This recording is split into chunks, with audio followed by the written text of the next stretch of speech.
Yo guys, what's going on? TT here, coming at you with another little rating type video. Now, this one's going to be for Caitlin. It's a little bit late because I failed to get her in the pool video. I did do a pool video, I just didn't upload it because I lost the footage. I ended up getting her through daily pools after the fact because I do those. But let's hop into it. We'll start with her stats, because I do feel like her stats are important here. Now, as far as her best stats, obviously that is her special attack and her HP. Her HP is a whopping 453, which is very, very good. Her special attack is 333, and for comparison purposes, we'll show Olivia. My Olivia's at 15 stars, so keep in mind, take about like 20 to 25 points off of her stats. We drop her down, or check the previous video. Drop her down to about 360 range, roughly, somewhere around there. And we can also showcase Blue, since my Blue is a lot less beefed up. He is 356. How many points do I have on him? He's at 10, so he'd be about 340, 346. So he is roughly around her range in attack. Now, this is actually very good because this does showcase her to be very good stat-wise. Obviously, her speed is still very bad, but it's not that bad. I mean, Olivia's speed is 246. Keep in mind, Olivia does have a speed boost, though. So, and that's also, like, after increasing potential. Now, into her actual kit. She has a unique kit in the fact that she has a move gauge boost and psychic. We're not going to talk about hidden power because it's 50 power. Nothing else. She also has Don't Bore Me. Now, psychic, first off, is a 99 power move with a chance of lowering the target's special defense. This can be quite good because 99 base power, as opposed to, let's go once again to Olivia, since she's kind of been made it for so long. 120, that is not too far off. Now keep in mind, Olivia does crit very often, so that's also something we're going to be talking about here when comparing her. She also has Don't Bore Me, which is a sharply raised to the special attack, that's 2, and she raises the user's defense and special defense. This right there actually pads the little low stats. If you guys saw the low stats she had on defense and special defense, which are 131, 132, that does raise her to be able to take a little bit of a punch. Now, move gauge boost is the creme de la creme with her. What this means is you go, don't bore me, don't bore me, please don't bore me, don't bore me. No, but seriously, you're going to be pressing that twice. You go into psychic, that's a 2-turn setup, which is actually less than Olivia. That's very, very good. And then you have psychic and move gauge boost. Move gauge boost, what it does, it increases hers by 3. Keep in mind, in co-op, this will not work on your ally. This will not do it. So, what she can continuously do that Olivia can't do, psychic, move gauge boost, psychic, move gauge boost. Twice in a row, she'll be able to fire off psychics. So instead of having to wait for a little bit like Olivia and many others, she can fire it off quickly. Now in co-op, this isn't going to make as much of a difference. The reason being, by the time Olivia is ready to attack after waiting on everybody else, she does have most of her stuff back.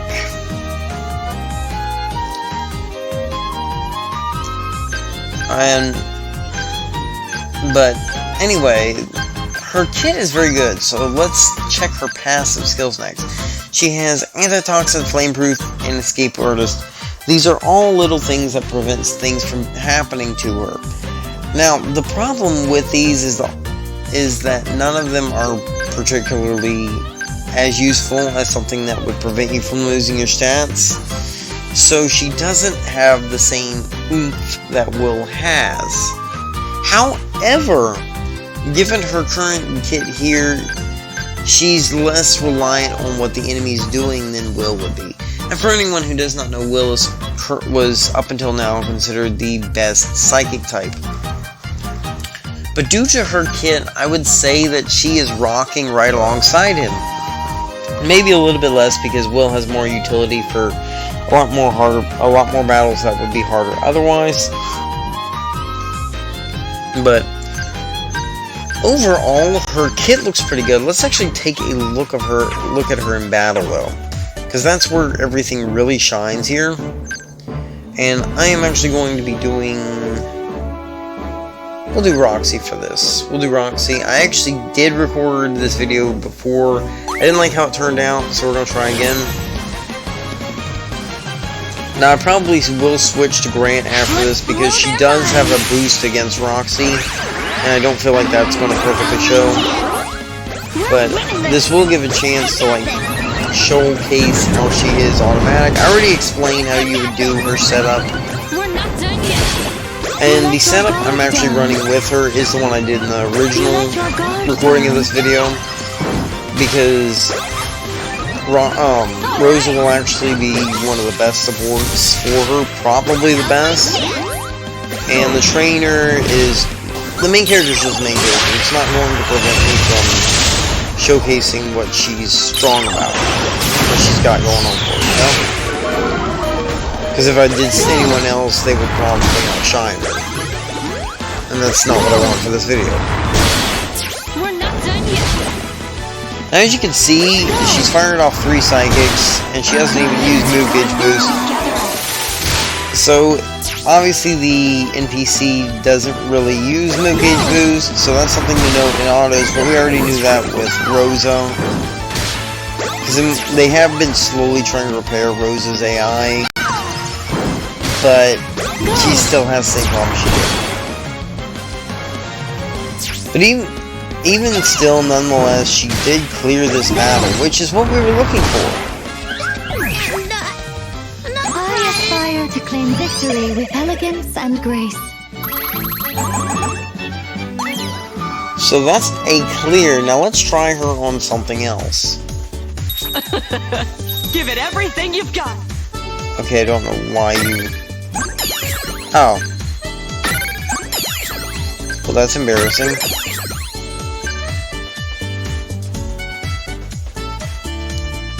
Anyway, that shows you what time I'm recording this.